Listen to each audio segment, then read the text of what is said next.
नमस्कार। ये रामायण कथा पूरी तरह से श्रीमद् वाल्मीकि रामायण के ऊपर आधारित है। यदि आप इसका निरंतर श्रवण करते रहना चाहते हैं तो इस चैनल को सब्सक्राइब जरूर कर लें और आगे आने वाले सभी पॉडकास्ट के नोटिफिकेशन के लिए बेल आइकन को भी जरूर से प्रेस कर दें।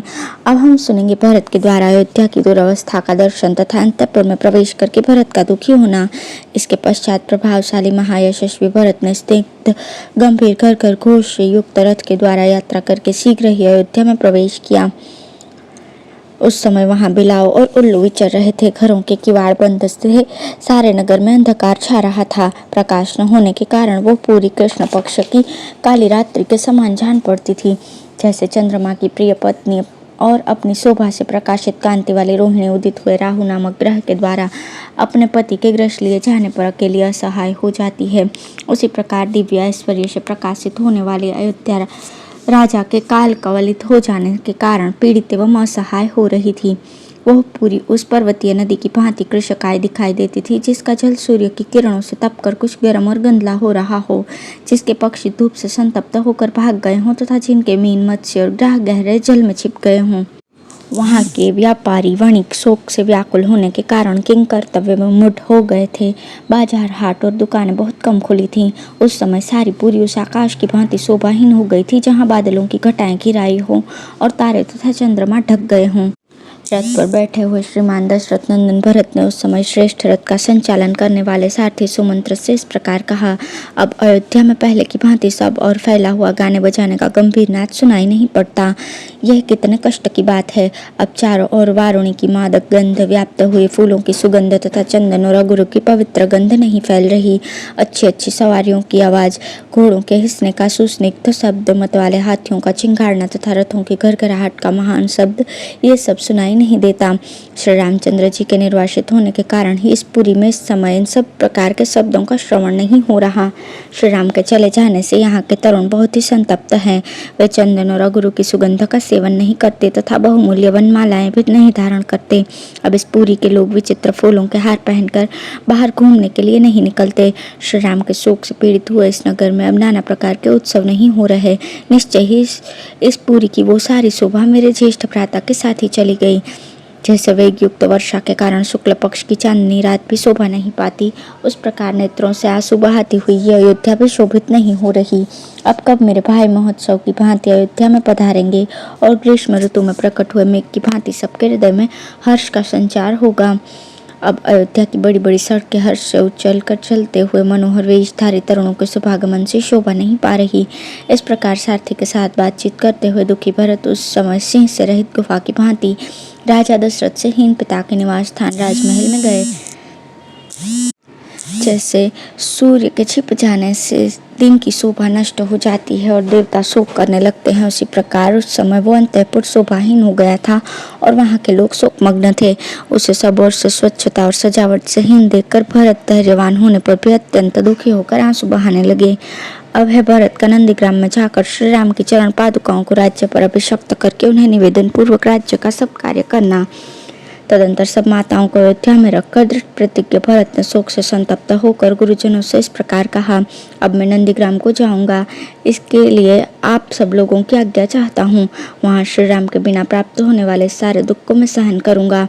महाराज तो स्वर्ग को सिधारे और वे मेरे गुरु श्री रामचंद्र जीवन में विराज रहे हैं।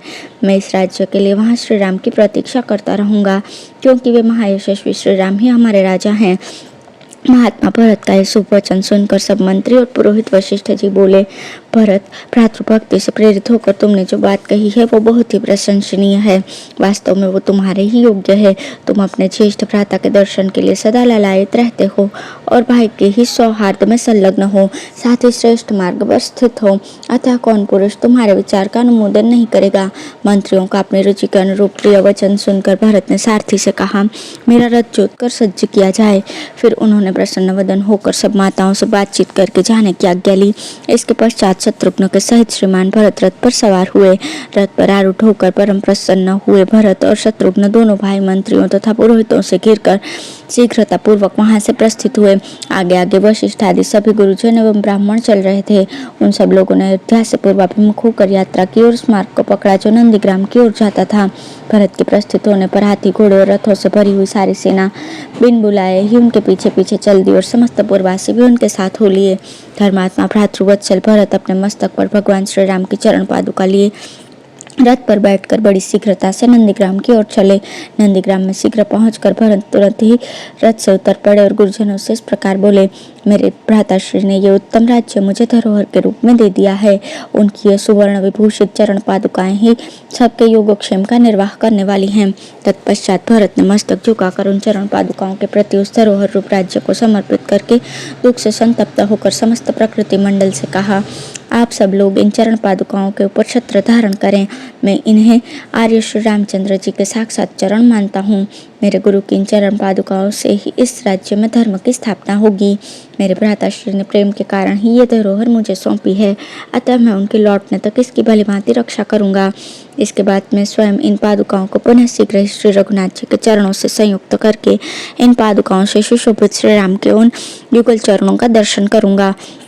श्री रघुनाथ जी के आने पर उनसे मिलते ही मैं अपने उन गुरुदेव को ही राज्य समर्पित करके उनकी आज्ञा के अधीन होकर उन्हीं की सेवा में संलग्न रहूंगा। राज्य का ये भार उन पर डालकर मैं हल्का हो जाऊंगा। मेरे पास धरोहर रूप में रखे हुए इस राज्य को, अयोध्या को तथा इन श्रेष्ठ पादुकाओं को श्री रघुनाथ जी की सेवा में समर्पित करके मैं सब प्रकार के पाप ताप से मुक्त हो जाऊंगा। ककुस्थ कुलभूषण श्री राम का अयोध्या के राज्य पर अभिषेक हो जाने पर जब सब लोग हर्ष और आनंद में निमग्न हो जाएंगे, तब मुझे राज्य पाने की अपेक्षा चौगुनी प्रसन्नता और चौगुने यश की प्राप्ति होगी। इस प्रकार दीन भाव से विलाप करते हुए दुखमग्न महायशस्वी भरत मंत्रियों के साथ नंदीग्राम में रहकर राज्य का शासन करने लगे। सेना सहित प्रभावशाली धीरवीर भरत ने उस समय वल्कल और जटा धारण करके मुनिवेशधारी होकर नंदीग्राम में निवास किया। भाई की आज्ञा का पालन और प्रतिज्ञा के पार जाने की इच्छा करने वाले भ्रातृवत्सल भरत श्री रामचंद्र जी के आगमन की आकांक्षा रखते हुए उनकी चरण पादुकाओं को राज्य पर अभिषक्त करके उन दिनों नंदीग्राम में रहने लगे। भरत जी राज्य शासन का समस्त कार्य भगवान श्री राम की चरण पादुकाओं को निवेदन करके करते थे तथा स्वयं ही उनके ऊपर छत्र लगाते और चंवर डुलाते थे। श्रीमान भरत बड़े भाई की उन पादुकाओं को राज्य पर अभिषिक्त करके सदा उनके अधीन रहकर उन दिनों राज्य का सब कार्य मंत्री आदि से कराते थे। उस समय जो कोई भी कार्य उपस्थित होता, जो कोई बहुमूल्य भेंट आती, वो सब पहले उन पादुकाओं को निवेदन करके पीछे भरत जी उसका यथावत प्रबंध करते थे। इस प्रकार श्री वाल्मीकि निर्मित रामायण आदि काव्य के अयोध्या कांड में 115वां सर्ग पूर्ण हुआ।